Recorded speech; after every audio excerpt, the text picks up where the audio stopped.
episódio número 3 do nosso podcast Novos Rumos de uma Velha Terra, o Antropoceno, do Grupo de Estudos e Pesquisa em Geografia, Educação e Meio Ambiente, o GEMA.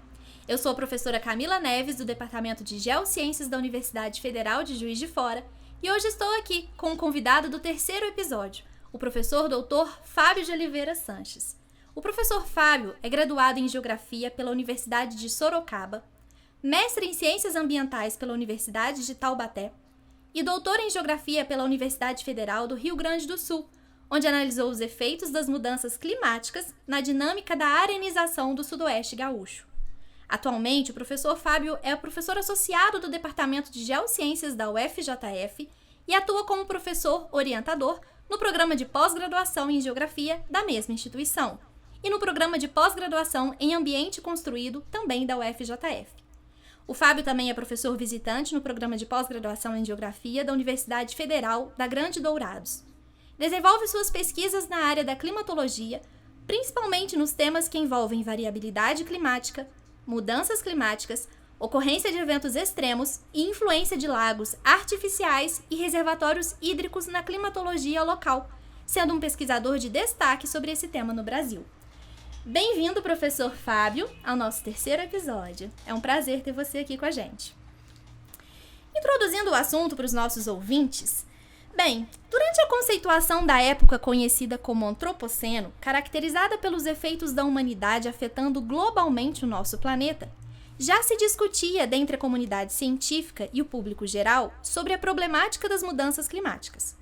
Por décadas foram estudadas as causas da diminuição, principalmente na região da Antártica, durante a primavera, do ozônio estratosférico responsável por filtrar a radiação solar ultravioleta que incide sobre a superfície terrestre, esta que em excesso causa danos ao DNA de todos os seres vivos a ela expostos. Hoje, sabe-se que por ação antropogênica, através da produção dos gases clorofluorcarbonetos, os chamados CFCs, que ao serem lançados na atmosfera levavam a um conjunto de complexas reações químicas, formou-se o que ficou conhecido popularmente como buraco na camada de ozônio.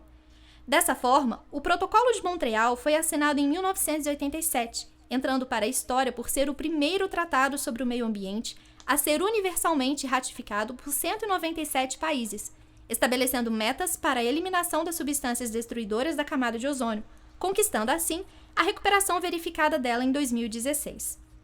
Em 2002, o químico atmosférico Paul Crutzen, responsável pela popularização do termo antropoceno, sobre quem já falamos um pouco nos episódios anteriores, defendeu que já havíamos saído da época geológica até então considerada como atual, conhecida como Holoceno. Isso porque uma das características do Holoceno era ser relativamente estável do ponto de vista climático, o que fez muitos cientistas se questionarem sobre a nossa época em vista do contexto climático alarmante em que vivemos. Um desses cientistas foi Rockström, que propôs o conceito de limites planetários, com o objetivo de definir um espaço operacional seguro para o desenvolvimento da humanidade com respeito ao funcionamento da Terra. Esses limites planetários auxiliam-nos na compreensão do panorama da problemática climática atual, por terem sido avaliados para parâmetros como a introdução de novas entidades e a poluição química, as mudanças climáticas propriamente ditas, a carga de partículas de aerossóis na atmosfera, a acidificação dos oceanos e a própria perda de ozônio estratosférico, já citado anteriormente. Quando a gente fala da introdução de novas entidades e da poluição química, nós estamos nos referindo às novas substâncias desenvolvidas a cada ano, como compostos químicos e novos materiais não existentes no nosso planeta, bem como metais pesados e poluentes orgânicos mobilizados pela ação humana, que podem se tornar uma ameaça à sustentabilidade da Terra, tendo em vista que seus impactos ambientais só serão conhecidos muitos anos após sua utilização. O exemplo mais famoso de substâncias desse tipo foram os CFCs já citados, sendo que atualmente mais de 100 mil substâncias químicas são produzidas pelas atividades industriais. Ainda se tratando dos compostos químicos emitidos pela ação antrópica, podemos nos ater ao parâmetro das mudanças climáticas, caracterizado pela alteração da composição da atmosfera devido às emissões de gases e aerossóis como os próprios CFCs, o dióxido de carbono, o gás metano e o óxido nitroso, contribuindo para o efeito estufa. Desde o desenvolvimento das máquinas a vapor e dos motores de combustão interna, o uso de combustíveis fósseis como carvão, petróleo e gás cresceram exponencialmente, se tornando atualmente responsáveis por 70% a 80% da energia total utilizada em nosso planeta, levando a um crescimento constatado desde 1850 da concentração atmosférica do dióxido de carbono, que aumentou em 40%, também sendo constatados aumentos na concentração do gás metano em 158% e do óxido nitroso em 20%. Hoje as suspeitas de Crutzen se tornaram realidade, porque segundo o painel intergovernamental sobre mudanças climáticas, o IPCC, na sigla em inglês, o sistema climático está saindo dos valores típicos do Holoceno com um aumento médio já observado de 1 grau centígrado, em média, desde 1750. Há um certo consenso na tentativa de limitar o aumento médio da temperatura global em 2 graus centígrados, a partir do nível pré-industrial. Isso levando em conta aspectos científicos baseados em projeções do próprio IPCC. Além do aumento das emissões de gases do efeito estufa, também foi constatado um crescimento de emissões de partículas de aerossóis que afetam uma série de processos atmosféricos, tendo fortes efeitos no balanço radiativo terrestre, como o resfriamento atmosférico pelo espalhamento da radiação solar, interferindo nos mecanismos de produção e desenvolvimento de nuvens.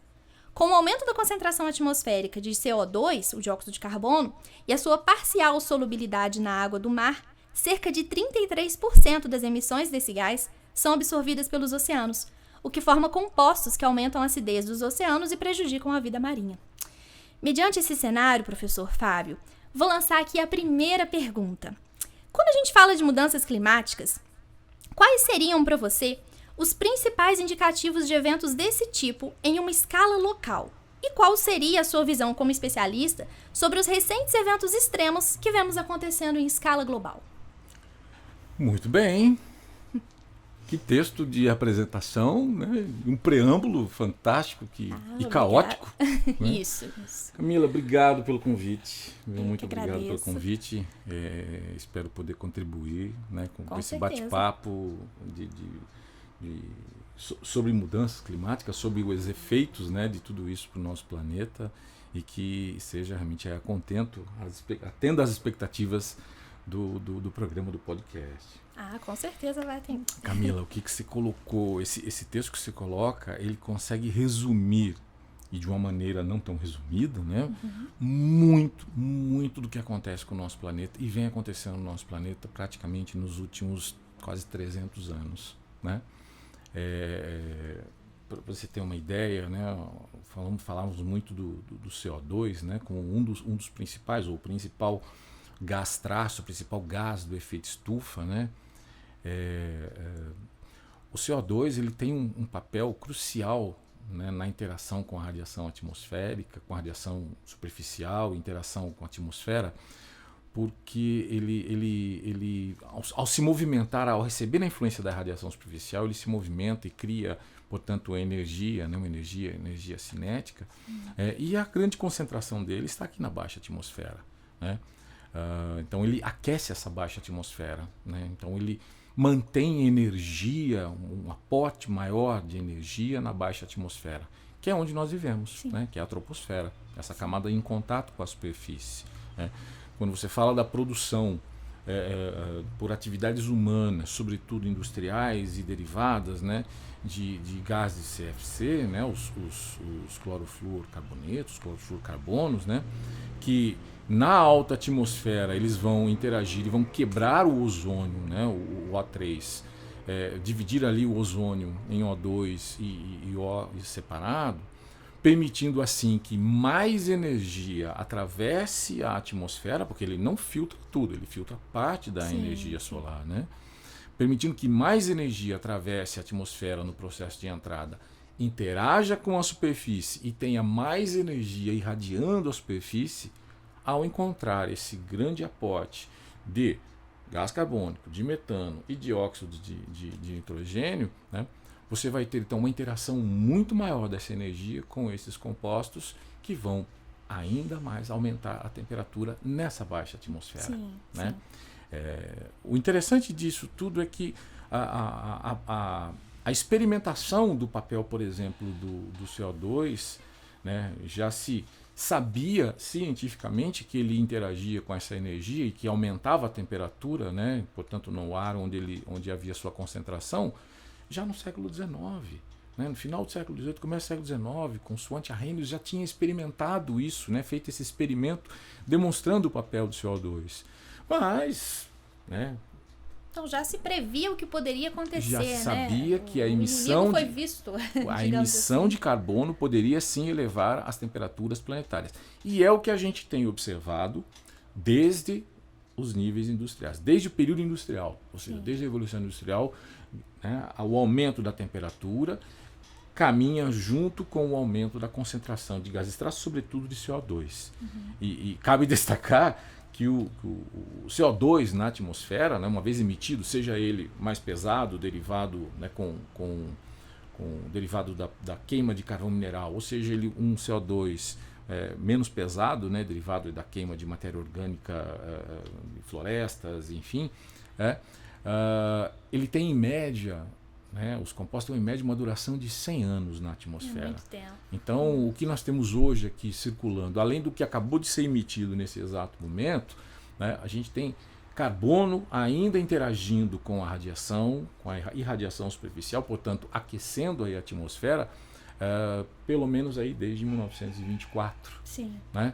Certo? Em média, né? Alguns até mais anteriores, outros posteriores, mas nós temos muito carbono. E nós sabemos que o século XX foi um século completamente à mercê da emissão desses compostos. A atividade industrial em escala planetária foi tão grande, sobretudo na segunda metade, né? E os seus efeitos estão aí sendo observados já há muito tempo. E falar sobre esses efeitos, o que a gente observa, o que do ponto de vista científico a gente consegue observar, né?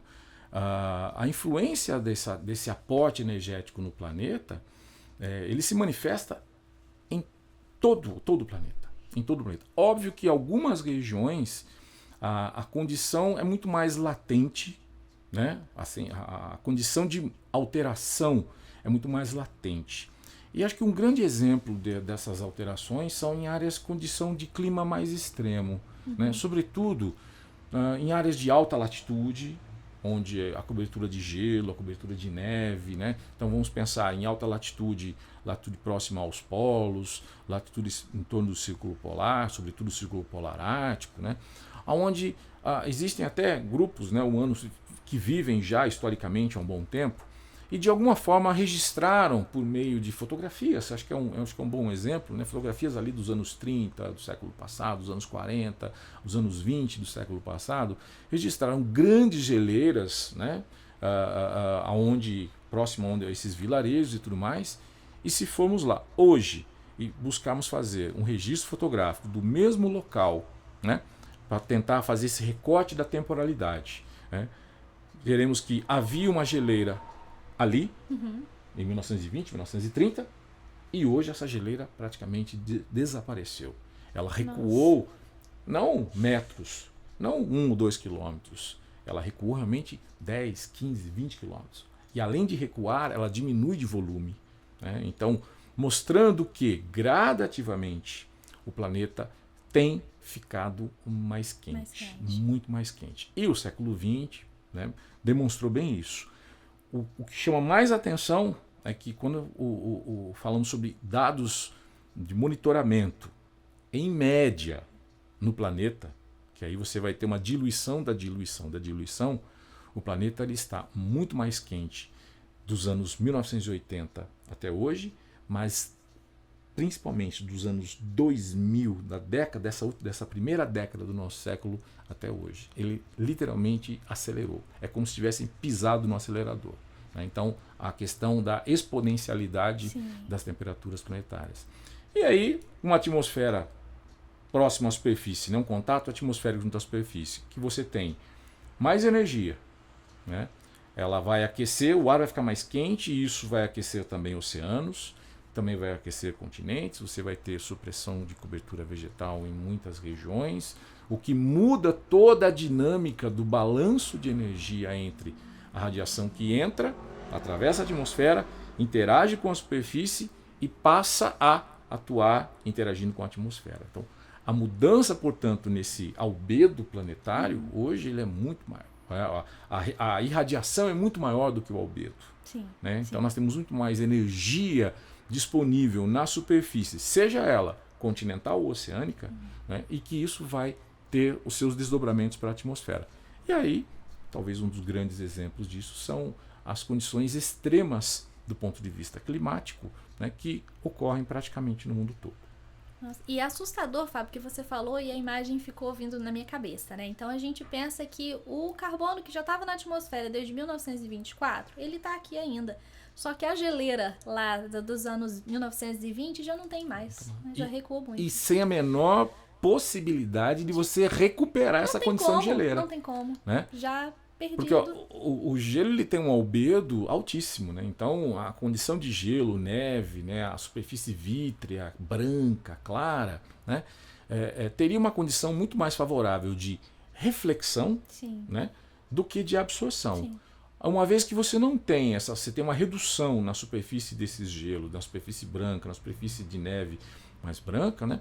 Você tem muito mais interação da energia, você tem mais absortividade, você tem uma superfície absorvendo mais a energia que chega na superfície e ali ela interage com essa energia e passa a irradiar mais energia. Uhum. Então eu sempre brinco com meus alunos, eu falo que o que move o clima planetário é o rock and roll, né? Mas não o rock and roll clássico, daqueles que nós gostamos, né?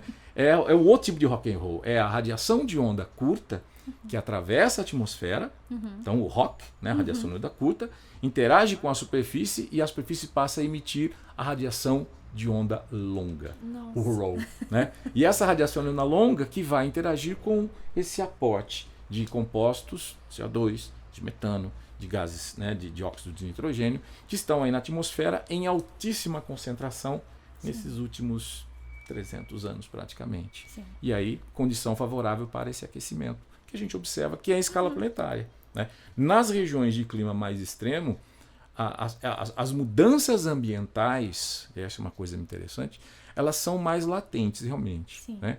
Que aí você fala, mas o Brasil é um país de clima quente, né? Chuvoso, né? Sempre foi quente, o senso comum vai trazer isso. Tentar negar, mas né? Para negar justamente. Mas as condições de calor, elas estão cada vez mais intensas, elas estão cada vez mais duradouras. E aí os estudos em climatologia, né, que a gente até procura fazer, e junto com outros colegas no Brasil e no mundo, é tentar compreender essa mudança, né, nos parâmetros físicos da atmosfera, manifestados por temperatura, pelas chuvas e pelos demais os demais elementos atmosféricos, né, as demais variáveis meteorológicas, como que isso mudou ao longo do tempo, né, com o passar do tempo. Quais foram essas mudanças? Algumas muito sutis, outras não tão sutis assim. Sim. E assim, pensar nessas mudanças, nessa alteração que é tão característica da ação antrópica, né, da ação humana, a gente pensa então que a nossa ação ela está ligada, né, a nossa ação como um todo, ligada diretamente a essas mudanças climáticas, né, que por sua vez vão acelerando essa degradação ambiental, como você mencionou, uma degradação que é perceptível numa escala de tempo muito curta. E esses impactos eles podem resultar em desastres que vão desencadear o deslocamento em massa de populações inteiras, né? Então já existe até hoje o termo refugiado climático, né? Advindo desse termo refugiado, que já é reconhecido pela Agência da ONU para Refugiados, para descrever os indivíduos que se encontram fora do seu país de origem, devido a um temor de perseguição ou por motivos de raça, religião, nacionalidade, pertencimento a um determinado grupo social ou opinião política, englobando também os que fogem das violações dos direitos humanos e conflitos armados, que estão em risco iminente de morte se eles permanecerem onde estão. Mas hoje a gente já testemunha uma nova categoria dos deslocados, que são os refugiados climáticos. Os indivíduos obrigados a deixar suas casas por causa dos efeitos do aumento da temperatura global, que estão tentando ali sobreviver em meio às catástrofes como enchentes, incêndios florestais e condições meteorológicas extremas. Então, as migrações que não vão afetar apenas a saúde humana, né, mas também as repercussões econômicas, criando uma população exilada que vai enfrentar desafios únicos em todo o mundo. Então, os desastres naturais, como inundações, tempestades, incêndios florestais, deslizamentos de terra, secas prolongadas, eles estão entre as principais causas de migração forçada. Além disso, os problemas como escassez de água, diminuição da produtividade agrícola e elevação do nível do mar são fatores que provavelmente vão contribuir para o deslocamento de populações nas próximas décadas, à medida que vão impactando diretamente as economias locais.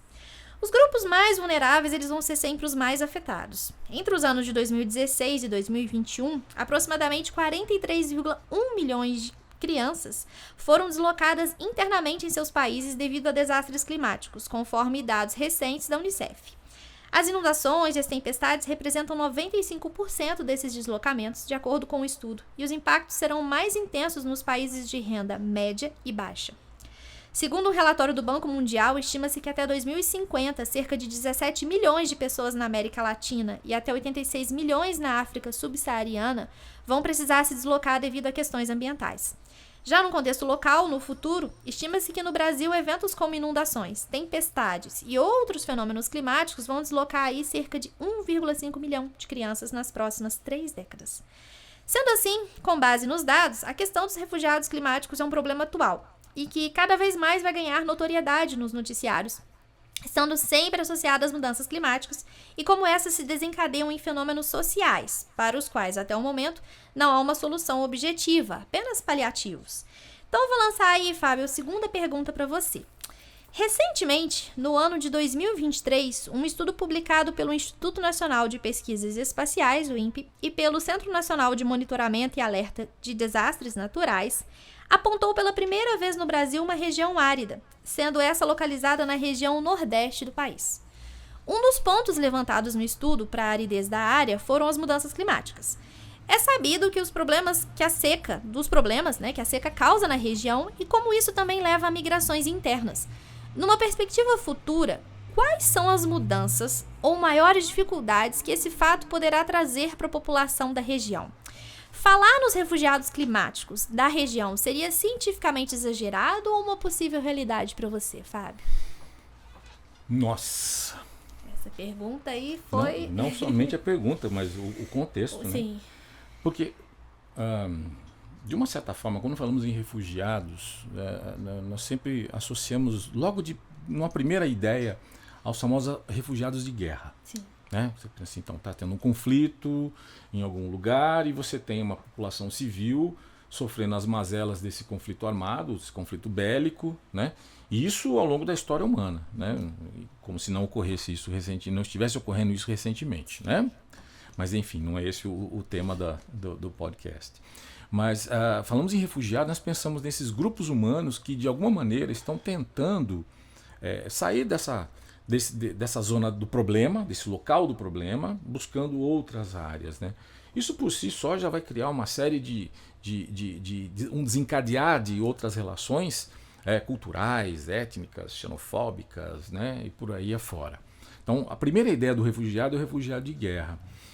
Mas essa condição de refugiado, do ponto de vista ambiental e, sobretudo, climático, ela tem sido muito mais comum do que a gente consegue imaginar. Uhum. Né?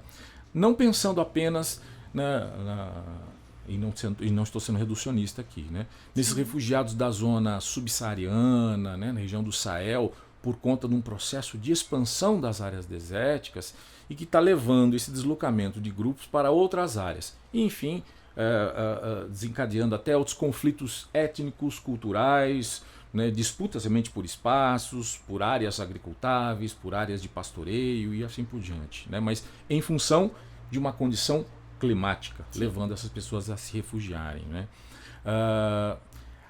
A ação de eventos extremos, a atuação de eventos extremos, seja ela em regiões, em países desenvolvidos que têm uma infraestrutura urbana, né, social bem estruturada, ou principalmente em países que estão em desenvolvimento, ou em fase de desenvolvimento, ou subdesenvolvidos, no qual as condições estruturais, superficiais, urbanas, periurbanas, não são ideais, não se encontram dentro de uma condição ideal, os problemas se tornam ainda maiores, né? Então, pensamos na passagem de um furacão, por exemplo, nos estados do sul dos Estados Unidos. Né? Você vai ter aquela ideia, não, os Estados Unidos muito bem estruturado e tal, mas um furacão que vai promover, além das chuvas torrenciais, elevação dos rios, né, ventos, destruição, eles vão tirar de letra isso. Não vão tirar de letra. Né? A população vai sofrer com isso. Seja a população mais abastada financeiramente, seja a população menos abastada financeiramente. Então, caberia ali, então, políticas de assistência, políticas de Estado, né? Vamos pensar assim, políticas de Estado, no sentido de contornar, de atenuar, de assistir realmente, emergencialmente e um pós-emergencial, né? A esses grupos que sofreram essa mazela. Trazendo isso para o nosso universo aqui tupiniquim, universo brasileiro, né? Recentemente tivemos alguns casos de efeitos de condição climática extrema e que, óbvio, colocaram grupos sociais que já estavam num certo risco, em uma condição de risco muito maior, e sofreram realmente mazelas. Teresópolis, né? E São Sebastião, Costa Sul de São Sebastião, no litoral paulista. Condições atmosféricas muito similares, né? A configuração atmosférica responsável pelos dois fenômenos, um a cada ano, né, efetivamente, foi muito similar, né? Trazendo realmente chuvas intensas, torrenciais, num intervalo muito curto de tempo, após uma sequência de dias chuvosos, atingindo sobretudo populações que estavam em áreas consideradas de risco, em áreas de encosta, onde a mínima estrutura do ponto de vista da engenharia, da estrutura de escoamento, a estrutura superficial, daria condição para escoar isso. E mesmo que houvesse uma estrutura de drenagem, de macrodrenagem muito bem desenvolvida, a condição climática, meteorológico-climática, foi tão anômala, que teria causado danos da mesma forma. O volume de chuva foi tão intenso em ambas as situações que o melhor plano de macrodrenagem, a melhor estrutura de macrodrenagem superficial não daria vazão a isso. Talvez os efeitos fossem atenuados, mas sim, teríamos efeitos catastróficos como tivemos, né? Então, pensar em refugiados, podemos ir de escalas de deslocamento de grupos populacionais por conta de prolongamentos de períodos secos, né? Períodos secos, prolongamentos, continuidade de períodos secos, ausência de precipitação, levando esses grupos a se deslocarem, e também a essas pessoas que sofrem de alguma maneira, ou sofreram e vão sofrer, infelizmente, de alguma maneira, os efeitos diretos de um evento pluviométrico extremo como esse, ou mesmo de um longo período de seca que pode causar desabastecimento, comprometimento dos mananciais hídricos, né? Ou seja, os desdobramentos das condições climáticas, tal, né? Como que seriam assistidos? Como que esses grupos poderiam ser assistidos, né? Então, em escalas tanto espaciais como também em escalas temporais completamente distintas, todos nós sofremos esses efeitos. Eu lembro de falar assim, mas essa condição de seca lá no Nordeste sempre foi assim, né? É o que a gente acaba ouvindo muito daqueles que, principalmente de quem não estuda isso, né? De quem não pesquisa sobre isso, né? E banalizando isso. Fala, não, mas sempre o problema da seca é desde os tempos do Império. Sim, dos tempos do Império, né? Os imperadores, principalmente Pedro II, já tinha noção e tinha uma preocupação com essa condição da seca. Tá vendo? Então é um fenômeno natural. Sim, a seca, o clima semiárido é uma condição natural. Agora, a questão é, com essa atmosfera mais quente, mais energia, você tem a dinâmica atmosférica sendo elevada a um outro grau, então potencializando seus efeitos. Mas isso também é o efeito do El Niño, do fenômeno El Niño, do fenômeno Laninha, que ocorre e sempre ocorreu. As pessoas acham que, quando falamos em mudança climática,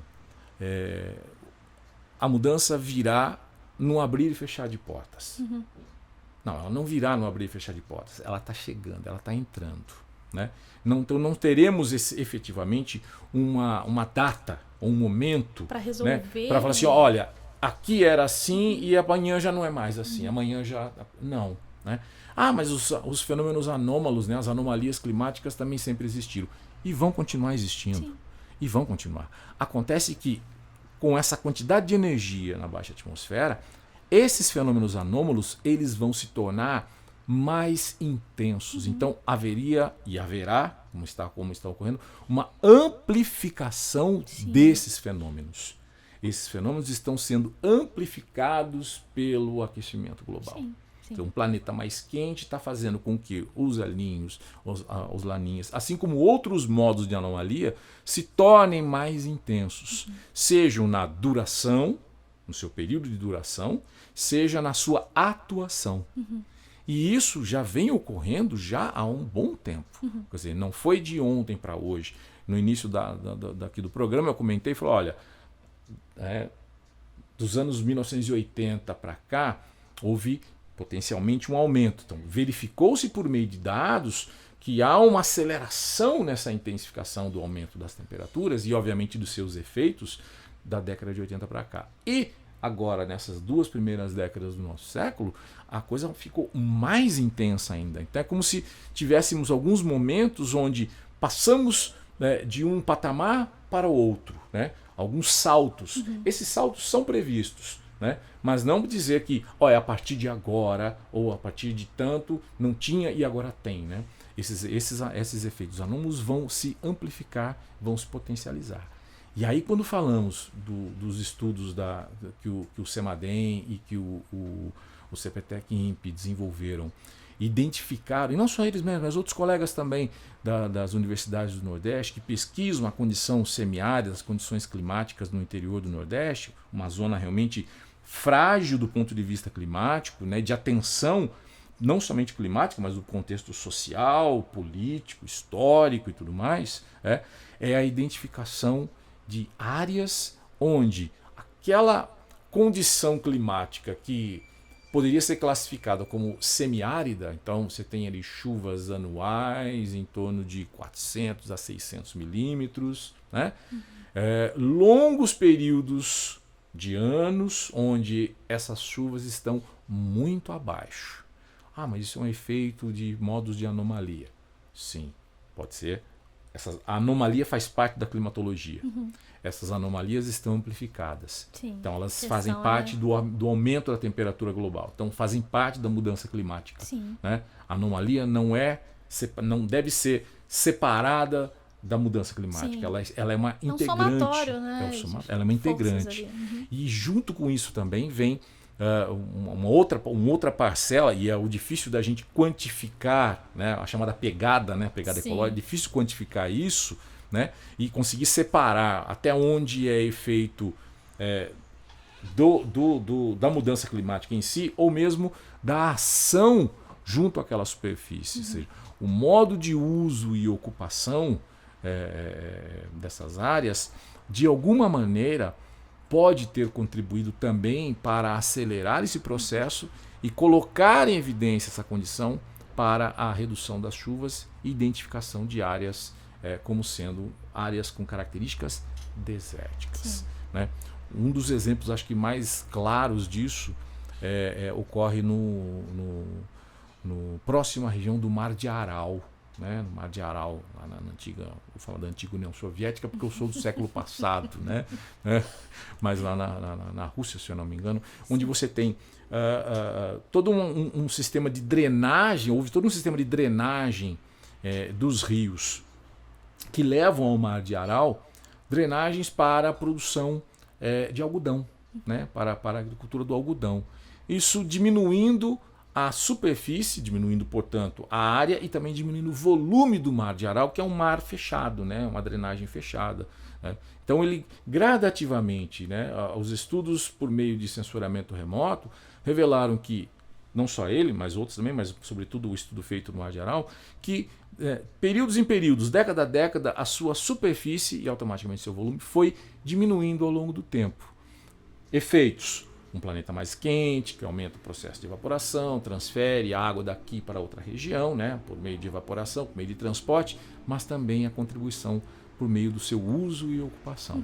Então, óbvio que essa aparição, né, o aparecimento, né, como se fosse do dia para a noite, né, mas a identificação de áreas com clima, com características desérticas no seu estrito senso, no interior do Nordeste, né, no sertão, no meio sertão, no sertão nordestino, realmente merece uma continuidade e uma intensificação dos estudos para tentar compreender o que levou a isso, né, e tentar, de alguma maneira, atenuar esses efeitos, né, para que, possivelmente, esses efeitos devem ser contínuos, Sim. ou devem se tornar contínuos. Então, atenuar de alguma forma, mas não tem como reverter reverter, ou parar, talvez seja né? muito difícil reverter, Sim. né? Mas atenuar os seus efeitos. Sim. Então, os grupos sociais que residem, que interagem, que dependem da dinâmica econômica, né, nessas regiões, como é que eles poderiam, de alguma maneira, né, conviver com isso,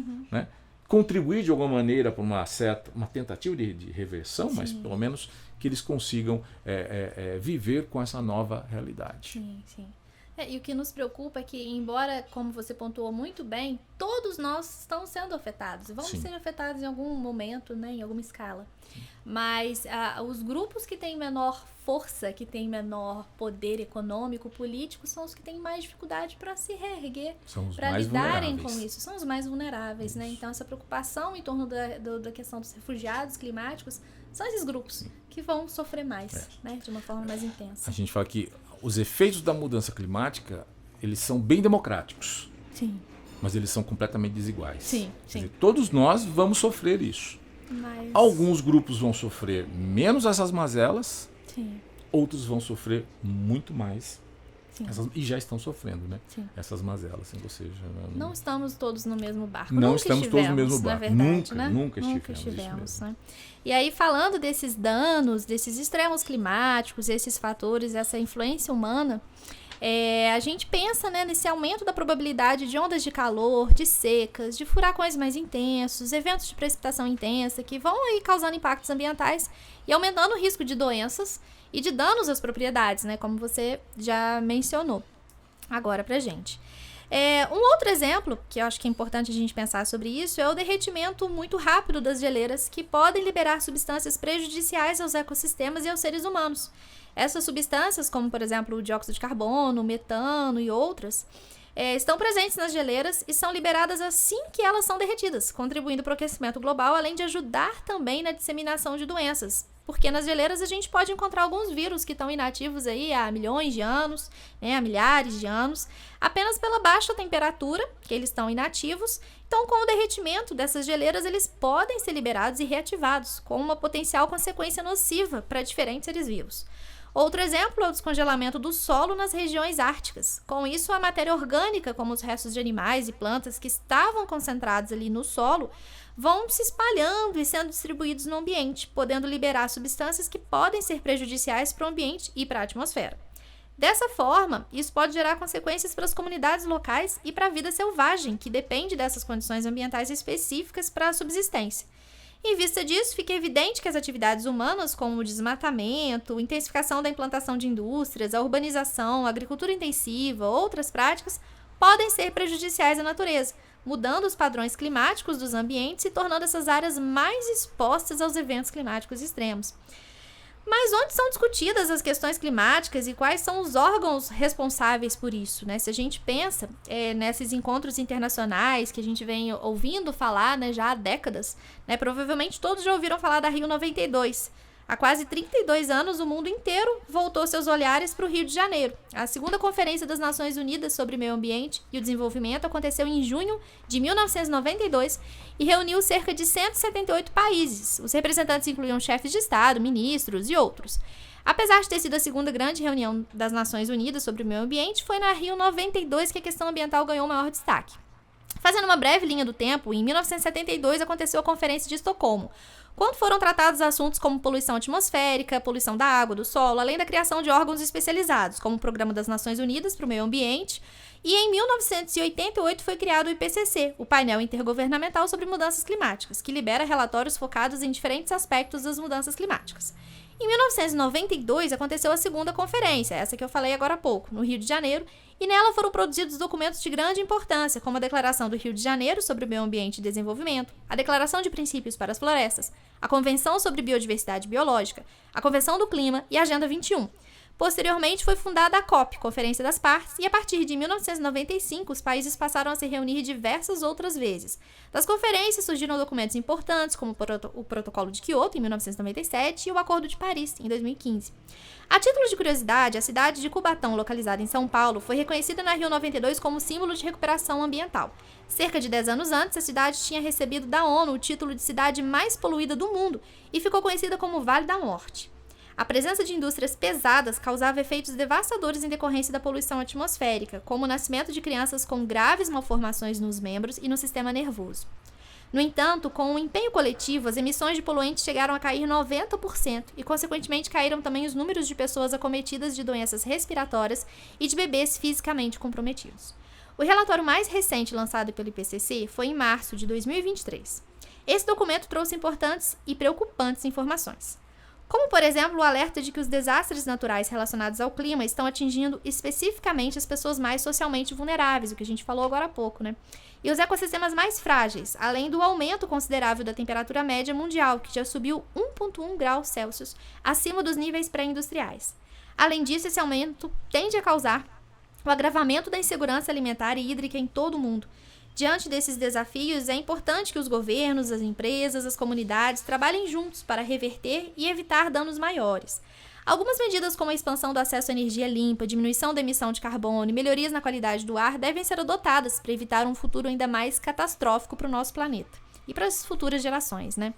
Ainda falando sobre medidas que devem ser tomadas, podemos citar os Objetivos de Desenvolvimento Sustentável, que são uma iniciativa global adotada pela ONU em 2015, sendo parte da Agenda de 2030 para o Desenvolvimento Sustentável.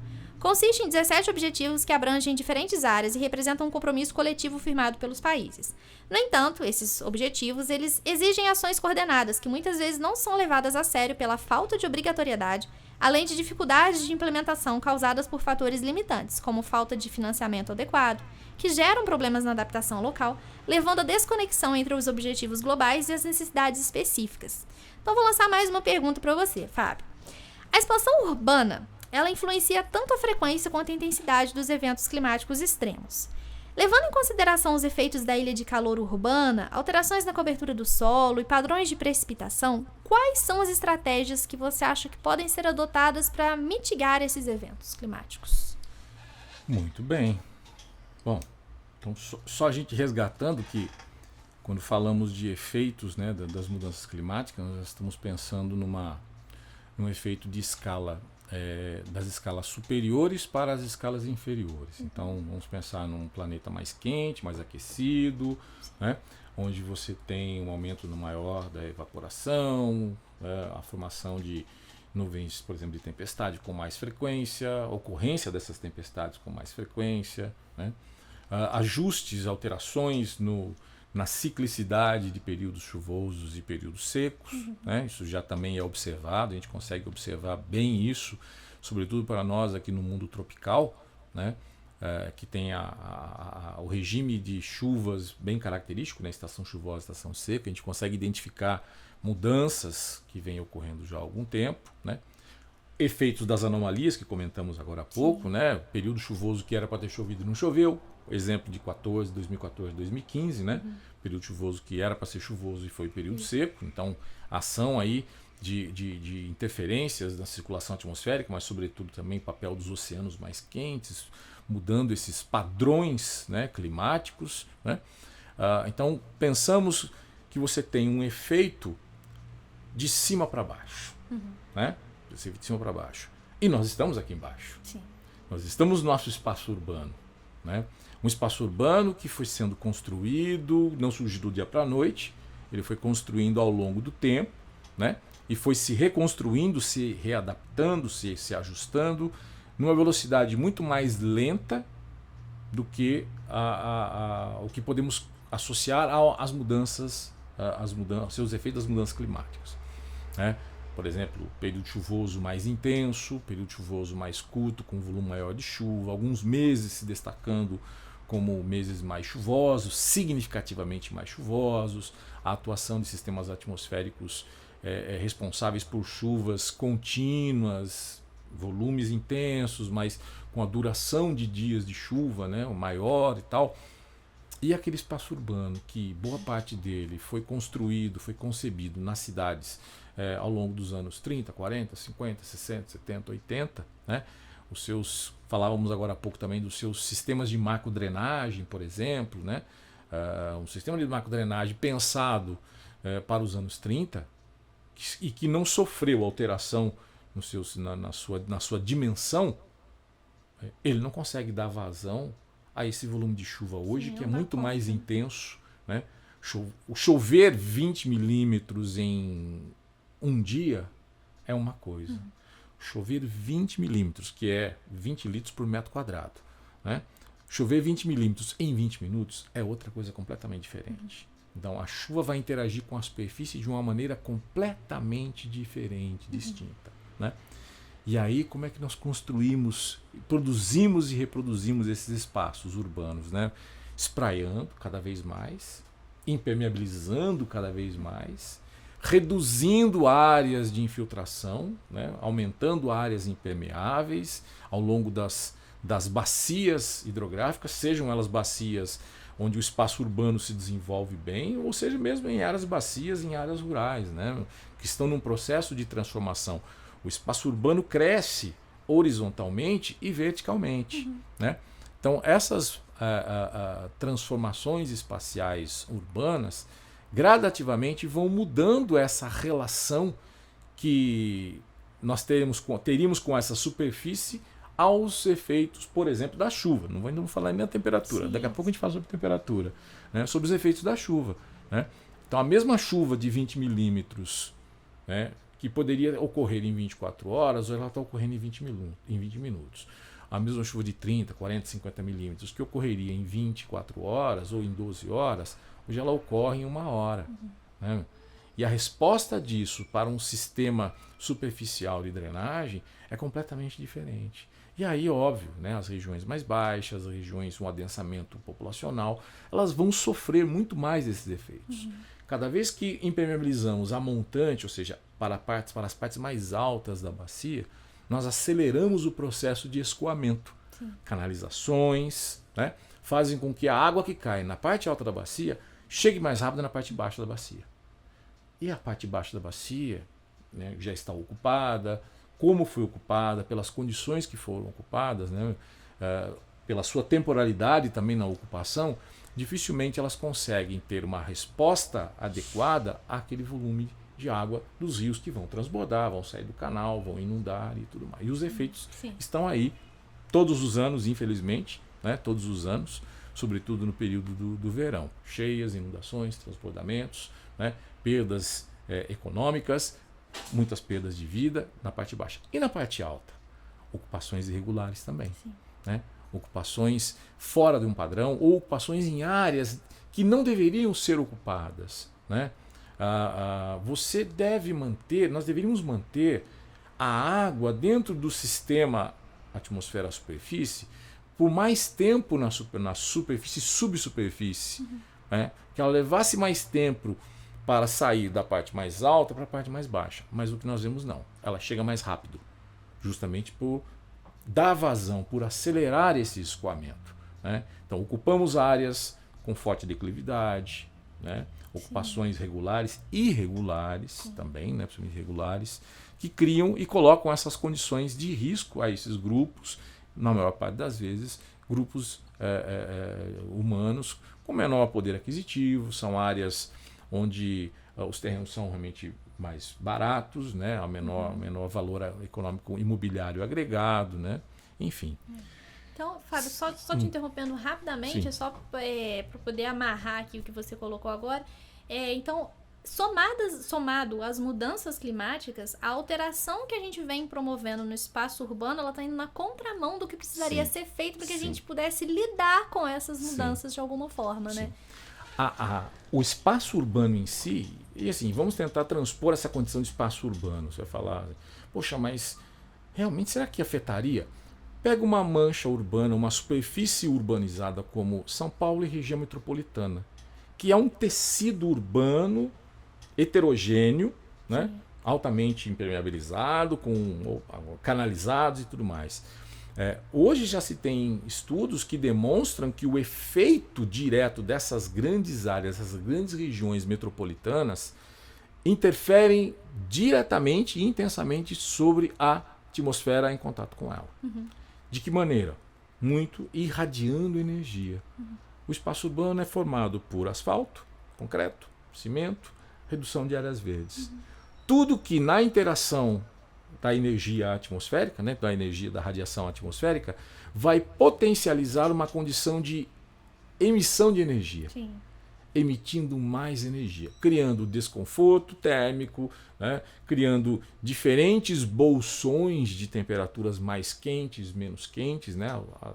Não seria nem uma ilha de calor, mas seriam arquipélagos, né, de energia. Esse é um termo cunhado aí por uns colegas que especificamente estudam a condição climática urbana e os seus efeitos, né, como a professora Cássia do departamento, o professor Fialho da Federal de Viçosa, né, tem esses estudos mais aprofundados que demonstram claramente isso, né, demonstram claramente esses efeitos do tecido urbano nas condições de temperatura, nas condições de vento e os efeitos disso, por exemplo, em relação às chuvas. Sim. Então, separar também o efeito do espaço urbano na condição climática é algo difícil de fazer, né, porque a gente tem a atuação da atmosfera sobre a superfície, mas você tem a superfície contribuindo, ou seja, potencializando os efeitos na circulação atmosférica em contato com ela. Sim, né? Sim. E aí, óbvio, né, nossas cidades não estão preparadas para isso. Né? Como que poderíamos mudar esse cenário? Novamente vamos recorrer a políticas públicas, ou deveríamos recorrer a políticas públicas, por exemplo, aumentar áreas verdes, né, no centro da cidade, nas áreas urbanas, como uma forma de atenuar os efeitos dessa irradiação intensa emitida pelo asfalto, pelo concreto e tudo mais. Né? Atenuar esses efeitos, criar bolsões de frescor, né? Como se fossem ilhas de frescor em meio a uma condição de temperatura mais elevada no espaço urbano. Né? Mudança nos modais de transporte, né? Corredores de ônibus, né? Grandes avenidas com fluxo de veículos automotivos, né, que emitem grande quantidade de CO2, grande quantidade de gás carbônico, né, e que mantém, né, as condições atmosféricas na interação, vai manter em muitas situações essa carga de poluentes, essa carga de particulados junto à superfície. Esses particulados vão interagir fisicamente com a radiação emitida pela superfície. Né?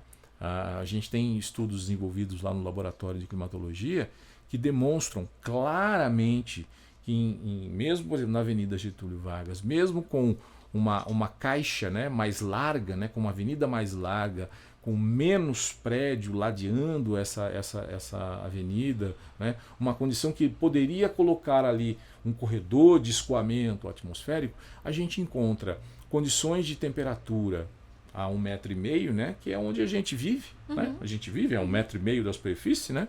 Condições do ar junto à superfície tão quentes ou mais quentes ainda do que em outras áreas da cidade.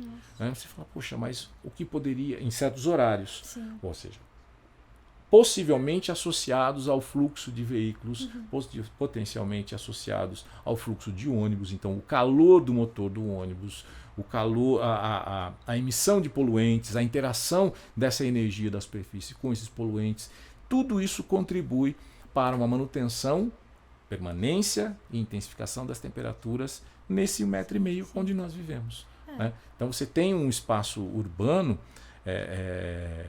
cada vez mais complicado em relação a isso. Então mudanças nesse espaço urbano, ações, né, de mudança nesse espaço urbano a fim de atenuar esses efeitos, sejam para a temperatura ou seja para os efeitos da chuva. Sim. Aumentar áreas de percolação, né, faixas de estacionamento onde você tenha pavimento permeável. Né? Mas aquilo vai reduzir o volume de água que vai escoar na superfície, reduzir, vai resolver? Não, resolver não vai, mas vai reduzir muito, ou tem uma condição potencial para reduzir a água que cai na parte mais alta, e aqui na cidade nós temos muitos morros, né? Então cai na parte alta, que o seu volume chegue menor na parte mais baixa, né? E que de alguma maneira haja um processo de infiltração nesse solo, nessa subsuperfície, reduzindo o volume de água nessa parte mais baixa. Então são uma série de ações que isoladamente podem não mostrar muito significado, mas esse conjunto de ações, né, de alguma maneira vão atenuar os seus efeitos. Sim, agora, uma nova, mais do que isso, né, que seria uma reforma urbana, é pensar nos novos espaços urbanos. Sim. Então, a cidade vai continuar crescendo para cima e para os lados. Ela vai continuar se espraiando. E como nós vamos pensar, planejar e executar esses novos espaços é tão importante, né, quanto também alterar, ajustar, adaptar os espaços já existentes a essa nova realidade. Os eventos extremos, Camila, são uma realidade. São o que foi apresentado num congresso, no Simpósio de Geografia Física Aplicada em Fortaleza há alguns anos, né, uma fala que foi feita lá, né, uma fala que nós fizemos lá, que é assim: os eventos extremos são o novo normal. Então, infelizmente, nós vamos conviver com esses efeitos extremos cada vez mais. E aí, o que fazer para conviver, né, de alguma forma, seguir mediante essa mudança que agora tende a ser permanente, né? Adaptações. Temos que nos adaptar a conviver com isso. Sim. E foi bacana, Fábio, você ter trazido para o contexto local, né, a questão de Juiz de Fora, para a gente pensar aqui no nosso município como é que vai ser daqui para frente, né, e os principais problemas que a gente encontra aqui pela característica de Juiz de Fora. E aí você já fez uma ligação, acho que, né, ligou bem com a última pergunta que eu vou te fazer, infelizmente vai ser a nossa última pergunta, porque está quase acabando o nosso tempo. Compreendendo essa complexidade das questões abordadas nas conferências internacionais, nos relatórios do IPCC, qual que é o papel das diferentes partes interessadas, incluindo governo, setor privado, sociedade civil e comunidade acadêmica na formulação e implementação de soluções eficazes para enfrentar esses desafios globais? Como é que a gente pode promover uma colaboração mais efetiva e uma ação coordenada entre essas partes para a gente ter resultados significativos, né, Fábio? Nós temos muitos agentes, né, muitos personagens, muitos agentes que são responsáveis por toda essa dinâmica, né? O poder público, claro, nas diversas escalas, federal, estadual, municipal, tem um papel importantíssimo no sentido de promover ações políticas e ações políticas junto à população. Né? Ações, a princípio, pensadas junto com a academia, junto com a ciência, baseado principalmente na ciência. Não negar, pelo amor de Deus, não negar. Não cabe mais, não né, cabe mais negar que isso está que isso é normal, que sempre foi assim. Não, nem sempre foi assim.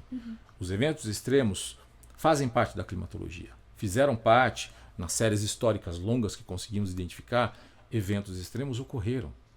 Porém, eles estão se tornando mais frequentes, estão se tornando mais intensos, né? Eles estão se tornando mais comuns. Né? E, como eu disse, dentro daquela temporalidade. Então, ações do poder público que fomentem isso. Fomentem isso junto a grupos locais, sociedade civil organizada, né? Tragam ações e que permitam que isso se manifeste no meio das transformações urbanas.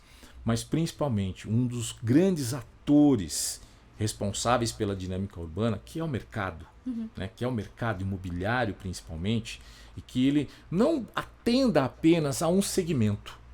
Ele não atenda apenas àquele segmento efetivamente mais caro, aquele segmento que tem maior poder aquisitivo, né?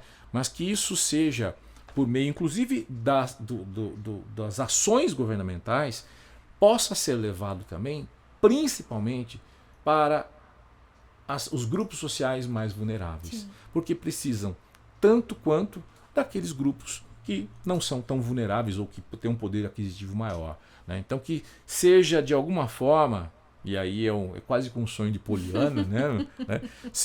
Essas ações sejam, à sua medida, igualitárias, que atendam aqueles que possuem um alto poder aquisitivo, porque tem mercado para isso e tem capacidade de consumo para isso, mas que também atendam aqueles que têm um poder aquisitivo muito menor, né? Que também precisam, né, desses efeitos atenuantes, que precisam de um espaço urbano adaptado a essas novas condições, né? Pensado e construído, adaptado a essas novas condições. Então seria um trabalho em conjunto, né, alinhado em torno de uma perspectiva comum, né, de uma realidade comum, que é uma realidade que vai e está atuando sobre todos nós, né, mas que possa atender tanto a grupos A, B, C, D e E assim por diante. Enfim, que a sociedade como um todo se beneficie disso e não apenas um outro grupo. Nas várias esferas da sociedade. Nas várias esferas, isso mesmo. Infelizmente, a gente vê que num sistema econômico tão desigual, né, como o capitalismo, isso é um pouco difícil de acontecer, mas daí são discussões que, gente, não vou adentrar também nas cenas dos próximos capítulos. Mas, sim. Muito bom, Fábio. Muito bom. Agradeço imensamente a sua contribuição. Com certeza você contribuiu muito para esse episódio do podcast. Os ouvintes que nos acompanham, eu vou lançar uma pergunta agora para os ouvintes. Né? Já te fiz tantas perguntas, Fábio. Agora uma pergunta para os nossos ouvintes para responderem no nosso podcast, no Spotify. Você acha que nós conseguiremos diminuir ou controlar os efeitos das mudanças climáticas antes que os danos sejam irreversíveis? Respondam para a gente lá no nosso podcast, na nossa enquete. E agradeço mais uma vez, então, a sua participação, Fábio. Agradeço a quem está aqui, né, o nosso querido ouvinte, nossa querida ouvinte. O podcast de hoje teve seu roteiro produzido pelos bolsistas do projeto de extensão Novos Rumos de uma Velha Terra, o Antropoceno nas Escolas, produzindo materiais e recursos didáticos. São eles Alita Rodrigues, Yuri Dreyer, Renata Marques e Carla Leonardo. A edição de som é do Paulo Murilo Neves. Te aguardo no nosso próximo episódio, ouvinte. Até mais. Obrigada, Fábio. Obrigado, Camila. Sempre à disposição.